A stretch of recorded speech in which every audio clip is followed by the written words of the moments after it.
Ayan oh, sobrang solid to guys oh. Pag binenta mo yung puppy, magkano isa? Maganda to. Maganda mukha nito? Oo. Mas panguto kayo per dito. Oo. Pero mas malaki nga lang to. Malaki kasi siya, standard size. Ito kasi mas maliit. Yung mga alaga ko kasi maliliit. Ay, mura talaga yun. Lakas din kumain guys oh. Yung mga papers na, marami akong chocolate liver yan dati. Ano kaya no?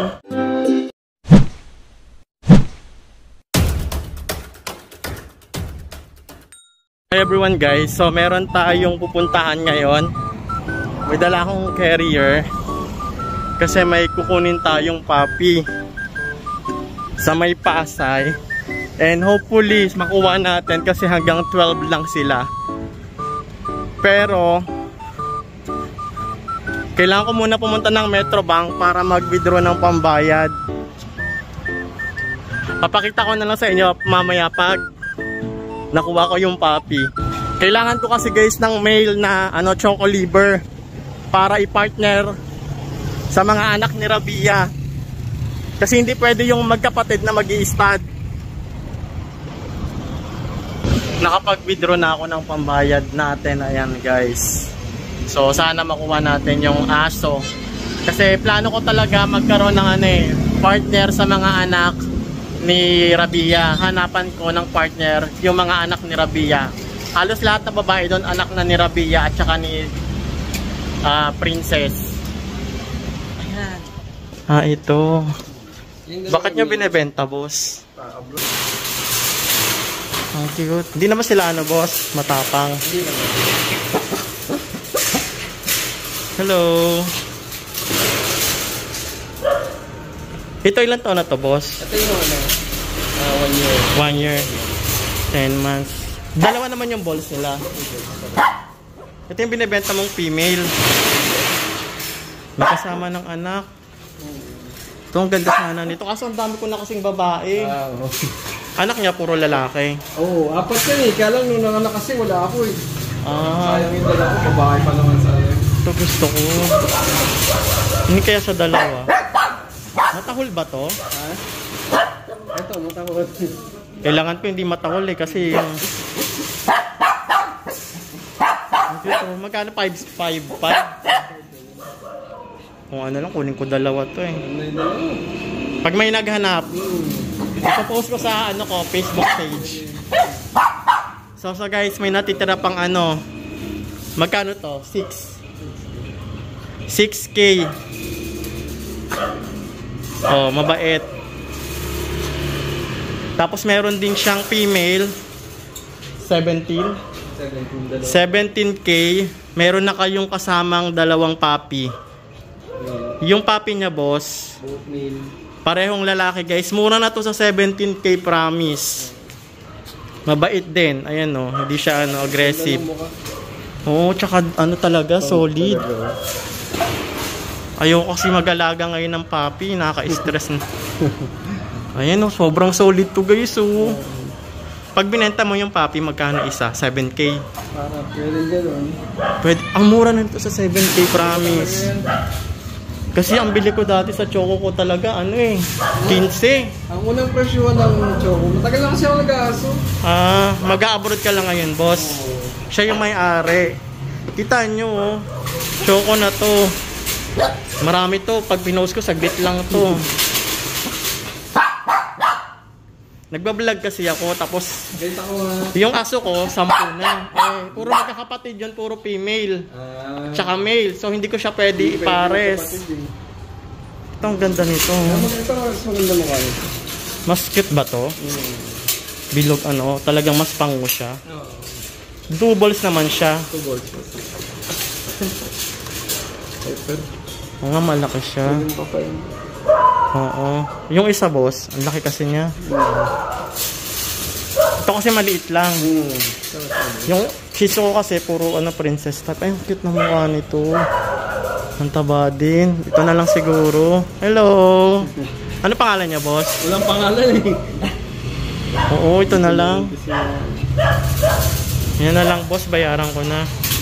Ay, mura talaga yun.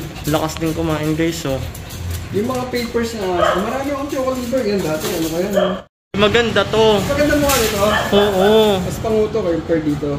Oo. Pero mas malaki nga lang to. Malaki kasi siya, standard size. Ito kasi mas maliit. Yung mga alaga ko kasi maliliit. Mga princess type. Kaya mas prefer ko to. Ganito lang kalaki si Rabia. Ito ang cute nito guys, oh. Tsaka hindi aggressive. Malalaman mo yung aso pag aggressive. Ito rin guys, 17K. May puppy na. Dalawa. Guys, kakauwi ko lang. Galing akong Pasay kasi yun nga, yung pinick up nating aso ay nandito na. Wala pa daw siyang pangalan. At ito guys is 10 months old na. Ngayon ko lang siya nakuha. Na-post lang siya kasi yung owner pupunta ng Canada, mag-a-abroad. Kaya binigay na sa akin tong aso ng murang halaga lang guys. So solid tong aso na to kasi mataba siya, malakas kumain. And ang maganda, pareho yung pinapakain namin na dog food, special dog food din yung kinakain niya. Malaman siya guys, promise. So dalawa siya guys. Merong lalaki pang natira. Mura lang din yung bentahan niya. Nasa 6K lang. And 1-year-old na. Tapos yung female naman is merong dalawang puppies na chocolate, solid na chocolate na female. Tapos may dalawang puppies na ano ba tawag doon? Chocolate din na male. So gusto ko sanang kunin yung, kaso naisip ko wala na akong budget, kukulangin ako ng budget. And kaya ito na lang kinuha ko, isa. So kung gusto nyo guys, open siya. PM nyo lang siya, i-DM nyo lang kung interesado kayo sa aso niya. So sobrang ganda ng aso niya guys, malulusog, promise. And ano rin pala siya, ate kennel, nagbi-breed din siya ng aso. Yun nga lang, kailangan niya na pumunta ng abroad para magtrabaho. Kasi yun nga, medyo mababa talaga yung bentahan ngayon ng aso. So nag-abroad si bossing, si kuya.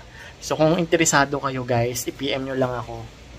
Yan, tapos isi-send ko sa inyo kung kanino ko siya nabili. So yun lang, ito. So hahayaan ko lang siya para makapag-adjust siya. Kasi kahit sino naman kapag bago ka pa lang sa isang lugar, kailangan mo na take time para makapag-adjust. Ayan, magmuni-muni. Sobrang chocolate niya guys. So pati ilong niya, mata niya. Ayan siya guys. Lika na rito, labas na. Diba?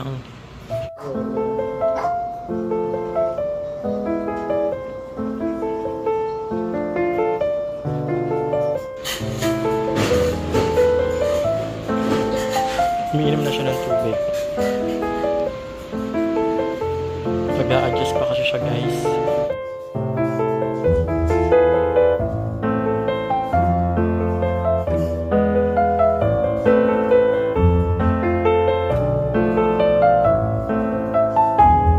So guys, nakuha ko na yung burnok. Actually, ngayong araw ko lang siya nakita sa Facebook nung nag-i-scroll ako. And then, piniem ko yung may-ari. And then, yun nga, ang mura ng bigay niya. Kasi nga mag-a-abroad siya. Ang bigay niya 6,000. Tapos, yun. Eh, di kinuha na natin. Kasi, ang binibenta niya is meron siyang female na merong anak na 2 puppies na male na tig 1 month old. So, bentahan niya noon 17,000 lang guys. Tapos, dark choco pa yun. Dark choco pa yung female niya. Sobrang solid, sobrang ganda. At may puppy pa. Tapos, ito naman si Burnok. 10 months old na daw to. Si Burnok, binigay lang ng 6. Yung isa naman kapatid niya, meron pa siyang binibentang lalaki na kapatid ni Burnok, nasa 6,000 din, kaso mas malaki sa kanya ng onte.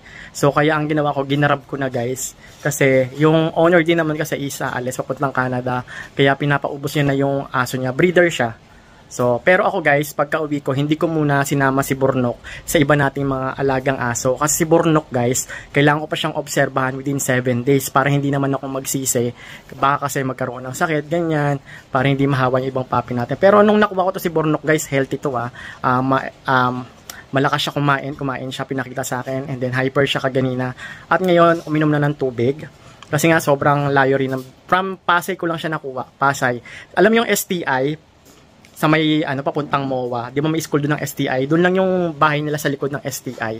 So maganda naman din yung bahay. And yun, kasi may-ari mag-a-abroad. Yun nga lang, kailangan i-segregate muna natin yung bagong aso bago natin ihalo sa iba pang aso. So yun lang guys, sobrang sulit na to guys. So yun lang guys. So kung gusto nyo tong ganitong aso, available pa yata yung dalawang aso niya. So please like, share, and follow me on my Facebook page. At mag-subscribe na rin kayo dito sa aking YouTube channel kasi soon magkakaroon din tayo ng puppies giveaway.